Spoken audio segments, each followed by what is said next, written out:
हिमाचल के एक और फौजी ने लूट ली लड़की की इज्जत। पहले दिया शादी का झांसा, फिर 3 साल तक बनाए शारीरिक संबंध।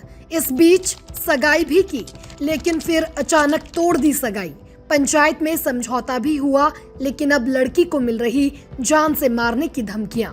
फौजी लड़के की मां भी कह रही टुकड़े टुकड़े कर दूंगी। पीड़िता बोली, जैसा हमारे देश में कानून है उसे देखकर लगता है कि काश मैं इंडियन ना होती। कह रही कि फटी से काट काट के इसके टोटे टोटे कर देंगे।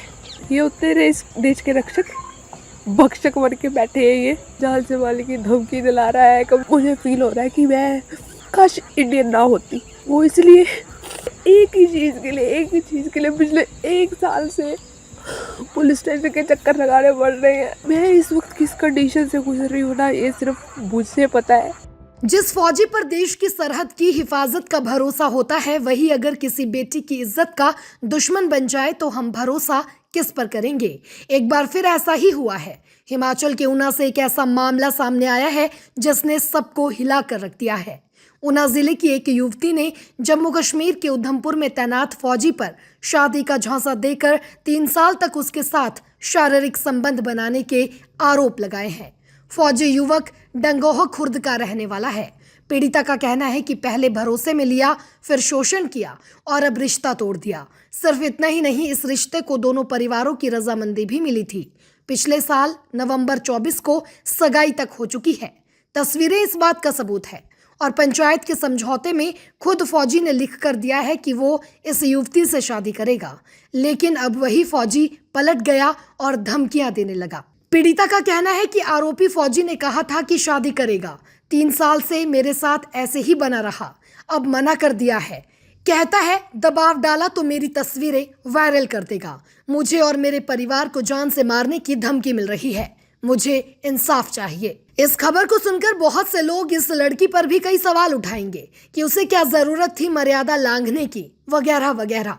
चलिए, लड़की की भी गलती है, मान लिया, लेकिन जब सगाई हो चुकी थी, दोनों परिवार की रजामंदी थी, तो अब सगाई क्यों तोड़ी गई? क्यों लड़की और उसके परिवार वालों की भावनाओं के साथ खेला गया? पंचायत में समझौता भी हुआ, बकायदा उसकी कॉपी है जिसमें लिखा है कि शादी करने के लिए लड़का तैयार है। बावजूद इसके रिश्ता तोड़ा गया और यहाँ तक कि पीड़िता ने आरोप लगाया है कि उसे लगातार फोन करवाकर धमकियां दी जा रही हैं। अब आप बताइए कि गलत कौन है? अभी कुछ ही दिन पहले अंशिका हत्याकांड में भी एक फौजी का नाम आया है और अब ये दूसरा मामला। तो सवाल उठना लाजमी है कि जब सरहद की रक्षा करने वाले ही इस तरह की चीजें करेंगे तो समाज किस पर भरोसा करेगा?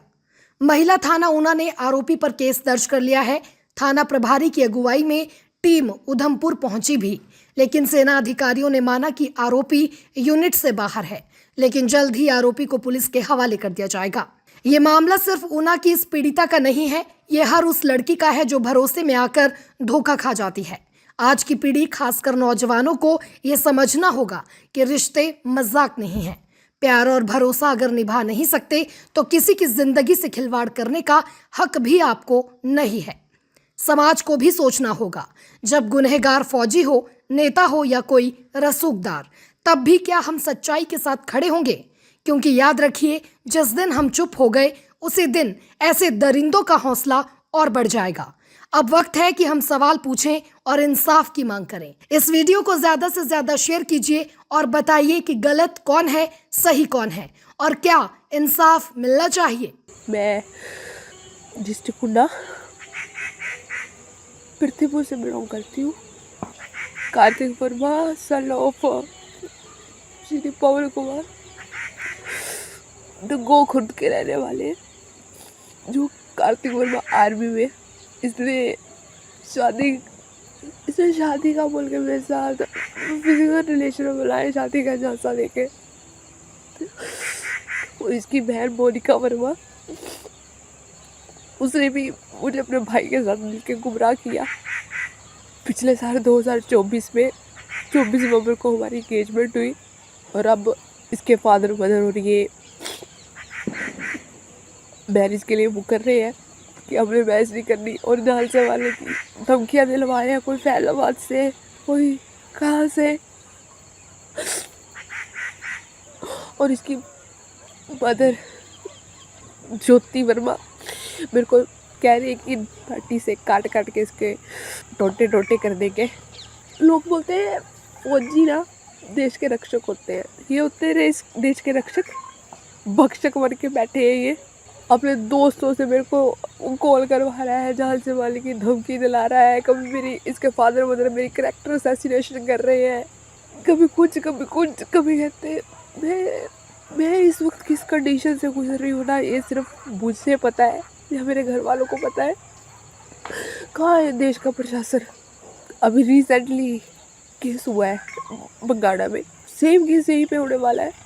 मैं सबको ये बोलना चाहती हूँ कि जब तक आपको किसी की साइड पता ना हो कि कौन सही है कौन गलत है, बिना सोचे समझे किसी लड़की की कैरेक्टर असैसिनेशन मत किया करो, आपसे रिक्वेस्ट है।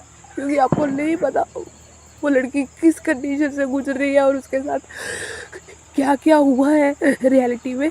आप लोगों को कोई राइट नहीं बनता कि आप किसी की कैरेक्टर असैसिनेशन करो। सॉरी, मैं इससे ज़्यादा और बोल नहीं पाऊँगी, बट फर्स्ट टाइम मुझे फील हो रहा है कि मैं काश इंडियन ना होती।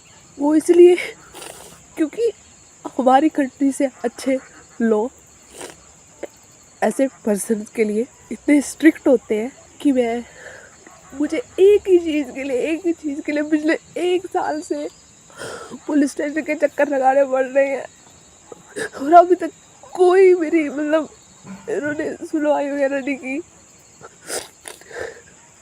ये दूसरों की बेटी के साथ कर रहे हैं, इनकी खुद की बेटी भी तो है, इसकी खुद की बहन की भी तो कल को शादी हो रही है।